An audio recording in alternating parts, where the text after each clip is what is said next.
Hi and welcome to Deep in the Bunker, where it is officially the start of autumn. So we're into September, the start of autumn as I say, and it is the pear season. Season of fruit, season of apples. It's time to get picking and time to get creative. So why am I getting creative, you ask? Well, quite simply, pears aren't just for eating fresh and for poaching and making a little poached pear sauce. Oh no, and I don't have those kind of pears. What I've got here is a Moorcroft tree. That is a pear tree, a hard cider pear tree. It's good for nothing else but making cider. Au contraire, mon ami, it is useful for a lot of other things. Example A, pear chutney. Because of the firmness and the astringency of the pear, we can make a lovely pear chutney, and here it is. Now, I've not actually opened this since last December, which is another jar, and it was absolutely delicious then. Went really well with some crackers and cheese. So here we go. Open it up. Oh man, that is wonderful. Heady, beautiful. You've got everything in there. You've got your sweet onion, you've got your raisins or sultanas, whatever I used. You've got the pears, and I say that astringency, that firmness of the pear has really held it together. So let's have a taste test. Armed with a spoon. Okay, dig it out. Look at that. Look at that brownness. It's lovely. It begs for cheese and crackers. It begs to be eaten, and right now I ain't gonna eat it.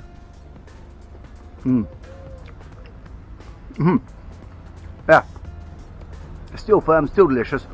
So there's people out there say to you, home canning's rubbish. You can only keep them 3 months at a time. Because lovely. The vinegar really hits a punch in the back of your throat. Wonderful. Yeah, as I was saying, those people say, oh no, eat this by Christmas. It's no good beyond them. Here's the proof. 1 year on, not one bit of mould. Let's have a peek in there. Look at that. Not one bit of nothing. No off smell. It's lovely because you've got the lovely sugars. You've got the vinegar. It's all preserved it, and it's made of wonderful. And also pears are so very firm. Look at that. Rock hard. You just can't fail to make a good chutney. But we're not here just to make chutney. We're here for the title of the video, Pear Jam. And this jam recipe couldn't be easier if you tried. A couple of simple ingredients: pears, sugar, lemon juice, water, cinnamon, cloves, etc. Whatever you want to add into it, but the basic recipe is the same, and it's going to make a wonderful, delicious preserve that's going to see you through to the next 12 months. So without further ado, let's go pick some pears. Now, we don't want these on the floor behind me. Oh no, we want the very best. So let's go here. Wow, look at that. Fallen off just by twisting it, and again, and again. Now these are the ones I want. So let's gather a few more of these up and head to the kitchen.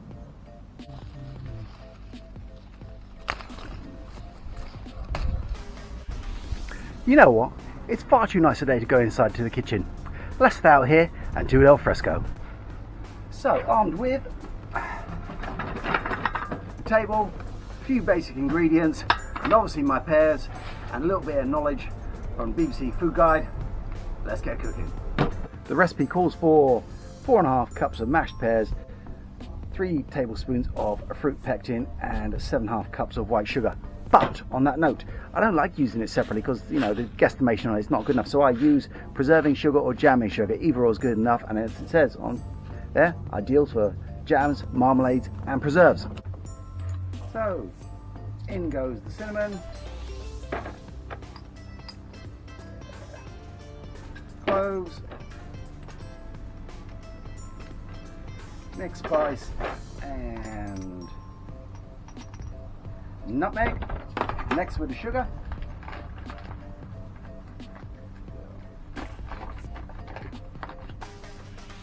Like my cup. 1, 2. Add the juice of 2 lemons. Don't worry about the pips. We'll scoop them out at the end. Most probably they'll rise to the surface when we're check that out, boiling away.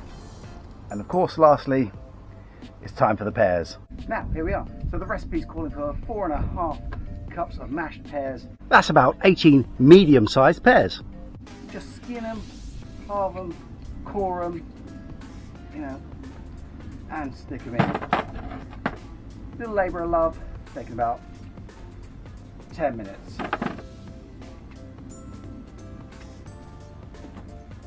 So, just scoop out that core, take off the top, and whack it in there. As I say, I'm going to call a pear about half a cup, something like that. So once again, quarter it, scoop out the core, cut the top off, and chop it in there. Don't worry about browning because it's going over a lot of sugar, and it should be just fine. So once again, peel it,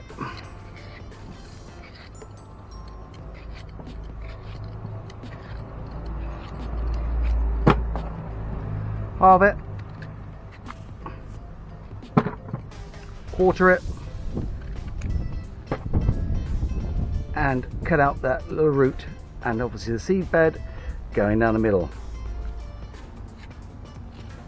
Don't need to worry about getting chunks too small, as they're going to dissolve in the pot under all that lovely sugar anyway.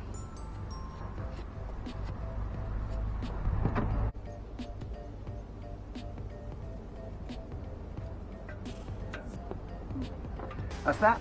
Let's get into the kitchen and turn this into jam.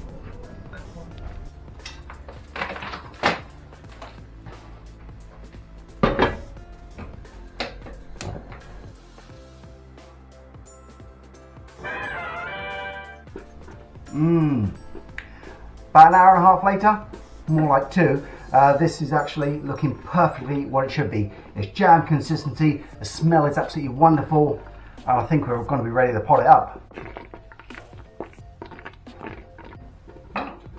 So with our special tool, into our jars we go.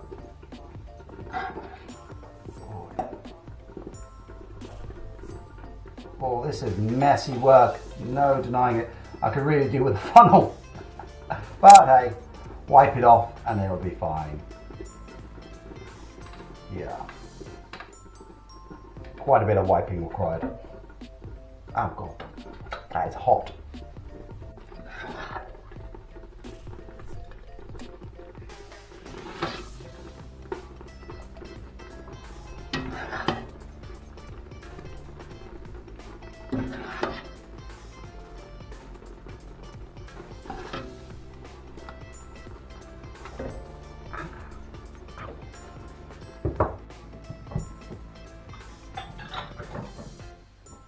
Damn, it's hot.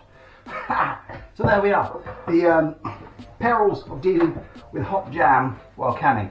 So a lot of people stick these into bain-marie, that is a water bath, and let the pressure of the water bath, as it calls, settle it. But because this is red hot jam, and I mean red hot, my hands are actually burning.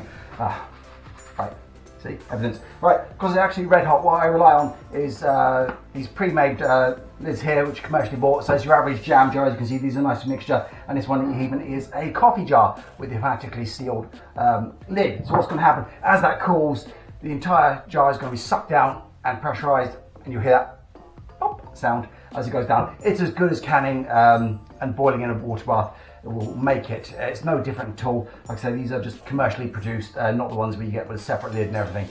But I digress. So, 3 jars and a half. I will hold this with coffee, it's so damn hot. Right, and here's the dangerous bit. So, lovely. Yeah, lovely colour, lovely consistency. It's jam, it is wonderful. It smells like pear jam. It is pear jam. And burning my tongue to prove to you it is a delicious sweet pear jam. The only difference I make is the quantity. It really goes down. So this is made 3 and a bit jars, as you can see. And that came from 18 medium-sized pear. So next time I'd say minimum 36, so double the quantity. So it was 5 cups of sugar, the pectin sugar, so that'll be 10 cups or 2 kilos, 36 pears.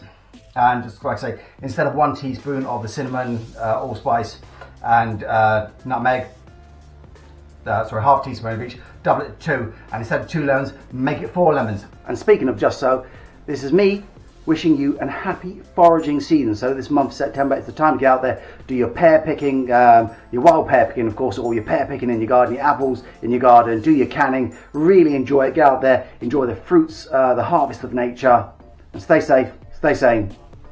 Take care.